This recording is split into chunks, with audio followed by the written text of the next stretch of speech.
नमस्कार दोस्तों, आप सभी का स्वागत है हमारे चैनल पर। और आज हम बात करेंगे एपिडेमिक डिसीज एक्ट और उससे रिलेटेड कुछ ऐसे सेक्शन है जो कि बीएनएस में दी गई हैं। तो क्या एक ऐसे स्टोरी क्रिएट हो जाए कि पुलिस ऑफिसर या फिर मजिस्ट्रेट कोई ऐसे ऑर्डर पास करिए, ठीक है, कि इस रास्ते से कोई भी लोग ज्यादा 10 से ऊपर के लोग जो हैं, जैसे कि 10, 20, 30 ऐसे लोग जो हैं वो इस रास्ते से होकर के ना जाएं। हो सकता है कि वहां पर कुछ दंगा फसाद हो जाए, ठीक है, या फिर हो सकता है कि कुछ ऐसे संक्रमण है जो फैलने के चांसेस है। तो उस सिचुएशन में क्या वो ऑफेंस माना जाएगा अगर उस रूल्स रेगुलेशन को अवमानना करते हैं, उस रूल्स को मानने से इनकार करते हैं। तो ये जो एपिडेमिक डिसीज एक्ट है और जो बीएनएस है वो दोनों मिलकर इसको डिफाइन करते हैं, इसको परिभाषित करते हैं, इसको समझाते हैं कि आखिर अगर मान के चलो ए और बी, ठीक है, ए और बी, ए एक पुलिस अथॉरिटी है, पुलिस ऑफिसर है, और B1, B2, B3, B4 ऐसे कुछ लोग हैं जो काफी लगभग 10-50 लोग हैं, ठीक है। अब पुलिस का सख्ती से कहना ये है कि जो सी जो रास्ता है, सी एक रास्ता का नाम है, ठीक है, इस रास्ते से ये लोग गुजर कर नहीं जाएंगे, नहीं गुजरेंगे, ठीक है, गुजर कर नहीं जाएंगे। लेकिन अब उस ऑर्डर को, उस नियम को, उस रेगुलेशन को ये लोग मानने से इनकार करते हैं, तो क्या ये लोग कोई ऑफेंस कमिट कर रहे हैं? जी बिल्कुल ऑफेंस कमिट हो रहा है। क्योंकि जैसे कि हमारे देश में 2020 में जब कोरोना आई थी तो पुलिस ने तरह तरह के हथकंडे अपनाए थे लोगों को सेव करने के लिए, ठीक है। जैसे में लोगों को आपस में नहीं मिलना है, उस समय जब कोरोना आया था आपस में मिलना जुलना नहीं है, आपस में 1 गज की दूरी को बनाकर मेंटेन करना है, ठीक है, और घर से बाहर नहीं निकलना है। तो ये सारी चीजें वहां पर बनाई। लेकिन कुछ लोग ऐसे भी थे जो इसकी अवमानना कर रहे थे, तो उससे बोलते हैं डिसोबीडियंस, ठीक है, इसे बोलते हैं हम डिसोबीडियंस। तो डिसोबीडियंस और एपिडेमिक डिसीज से रिलेटेड कुछ ऐसे भी प्रोविजंस हैं जो दंगा फसाद से बिल्कुल संबंध रखते हैं, ठीक है। जैसे कि एक और एग्जांपल को थोड़ा समझते हैं तो काफी माइंड में पूरा क्लियरिटी आ जाएगा, ठीक है। चलो, कुछ लोग थे, एक गांव था, वहां पर कुछ ऐसे रिलीजन थे जो ए और बी करके हम इसे डिनोट करते हैं, ठीक है। अब ए वालों का जो रास्ता था वो बी वाले जो कस्बा था उस रास्ते से होकर जाता था, ठीक है। हालांकि इन दोनों का रास्ता सेम ही था, ठीक। अब एक कुछ दिन बाद कुछ ऐसा आया कि ए ने एक पूजा स्थल रखी, एक पूजा शुरुआत करी, ठीक है। और इन दोनों के बीच में कुछ अच्छा संबंध नहीं था, हमेशा विवाद रहता था, ठीक है। तो ए वाले ने कुछ लोग मिलकर इस रास्ते से जाने की कोशिश की।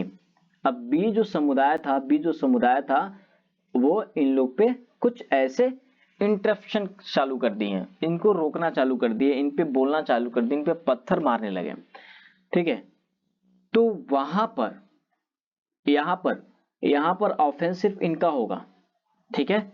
लेकिन अब यहाँ पर कोई पुलिस ऑफिसर या फिर मजिस्ट्रेट ने ये ऑर्डर पास कर दिया है, ये रूल्स बना दिया है कि इस रास्ते से होकर कोई भी पूजा, कोई भी बराती होकर नहीं जाएगी। तो अब ये लोग जा रहे हैं, तो इसका सीधा सीधा मतलब ये है कि ये लोग इस रूल्स का अवमानना कर रहे हैं, इस रूल्स का उल्लंघन कर रहे हैं, ठीक है। चलो शुरू करते हैं अपने सेक्शन के हिसाब से। तो सेक्शन 3 क्या बोलता है?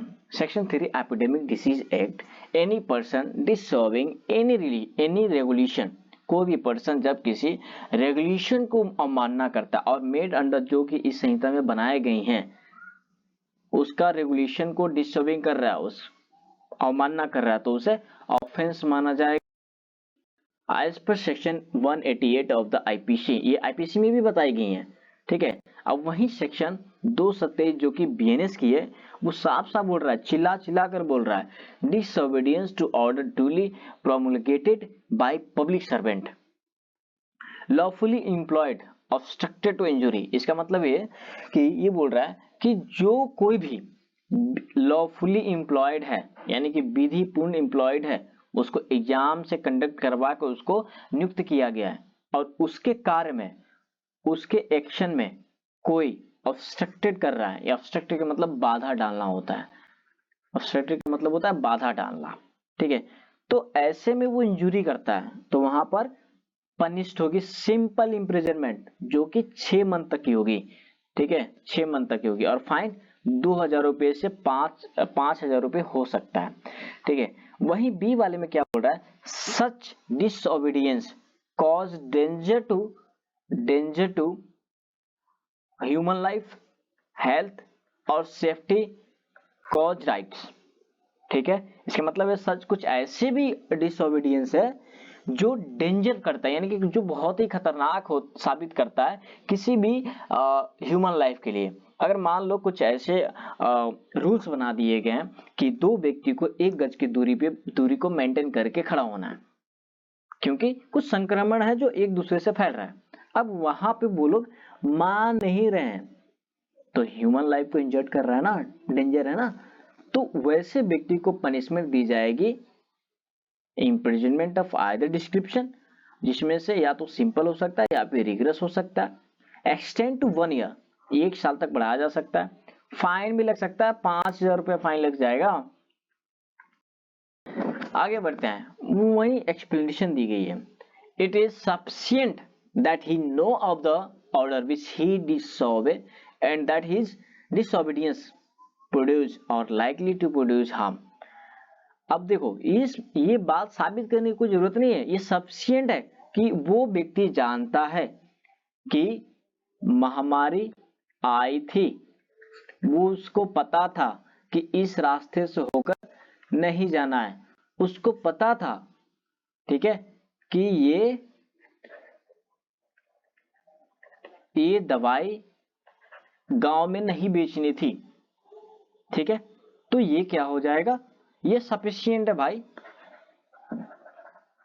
ये सफिशिएंट है कि वो वहां पर किसी भी रेगुलेशन का डिसओबीडियंस हो रहा है। Illustration, an order is promulgated by a public servant, by a public servant, एक ऑर्डर बनाया जाता है पब्लिक सर्वेंट के द्वारा, ठीक है, जो अपना पब्लिक सर्वेंट है उसके द्वारा एक ऑर्डर बनाया जाता है, एक ऑर्डर निकाला जाता है, empowered to promulgated such order directing that a religion process shall not pass down a certain street। इसमें लिखा गया कि कुछ ऐसे रिलीजियन चीजें हैं जो इस रास्ते से होकर के नहीं जाएगी, इस रास्ते से होकर नहीं गुजरेगी।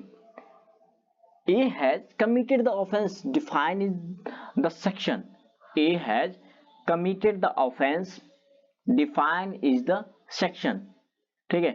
अब तो ये रूल्स रेगुलेशन तो बन गया कि इस रास्ते से होकर के नहीं जाना है, अब जो ए जो पर्सन है उसी रास्ते से होकर के जाता है, तो ये सब माना जाएगा कि उसने डिसओबीडियंस कर दिया है, ठीक है। तो ऐसा जो एक्ट है, जो डिसओबीडियंस वाला जो एक्ट है, क्या वो पनिशेबल है या नहीं है? तो भाई पनिशेबल तो है, लेकिन ये नॉट कंपाउंडेबल ऑफेंस है, नॉट कंपाउंडेबल ऑफेंस है, इसमें कोई समझौता की गुंजाइश नहीं है, ठीक है।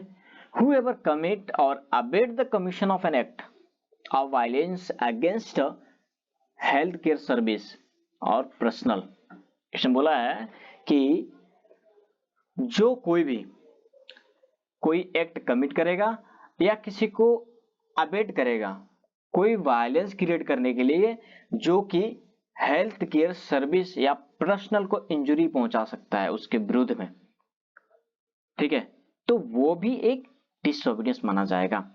वही सेकंड कंडीशन बोल रहा है अवेट और कॉज डैमेज और लॉस टू एनी प्रॉपर्टी। अब उस अवमानना से डैमेजेस हो रहा है किसी ऐसे प्रॉपर्टी को किसी दूसरे व्यक्ति के उकसाने से, तो वहां पर वो भी क्या माना जाएगा, ऑफेंस ही माना जाएगा। Shall be punished not be less than 3 month, 3 month से ज्यादा 3 मंथ से कम की सजा नहीं होगी, इसे 5 साल बढ़ाया जा सकता है। Shall not be less than 5,000 रुपए फाइन लग सकता है और इसे बढ़ाकर 2 लाख रुपए किया जा सकता है, ठीक है।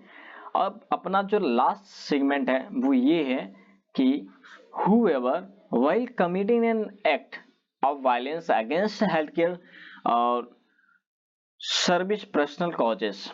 अब इसमें बोला है कि जो कोई भी ऐसा वायलेंस क्रिएट करते समय जो हेल्थ केयर सर्विस पर्सनल के विरुद्ध में कॉजेस ग्रीवियस हर्ट, वो ग्रीवियस हर्ट क्रिएट करता है वहां पर as defined in section 320 of the Indian penal code shall be punished with imprisonment not be less than 6 months but extend to 7 years and with fine shall be not be less than 1 lakh rupees may extend to 5 lakh rupees।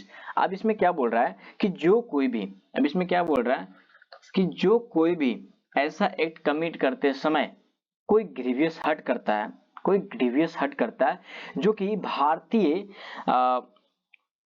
Indian panel code की section 320 में define किया गया है, वही section BNS में section 116 में define किया गया है। इस तरह के ग्रीवियस हर्ट देता है तो वो भी एक तरह का ऑफेंस माना जाएगा और उसके लिए जो सजा है वो 1 लाख तक की फाइन है और 7 साल तक का सजा है, ठीक है। तो आई होप कि ये वाली जो अपना टॉपिक है ये ज्यादा क्लियर हुआ होगा। तो आई होप कि वाली वीडियो आप लोग को अच्छी लगी होगी। मैं आशा करता हूं कि आप लोग चैनल को सब्सक्राइब जरूर करेंगे, शेयर करें, लाइक करें और कमेंट भी करें। मिलते हैं अपने नेक्स्ट वीडियो में, तब तक के लिए जय हिंद।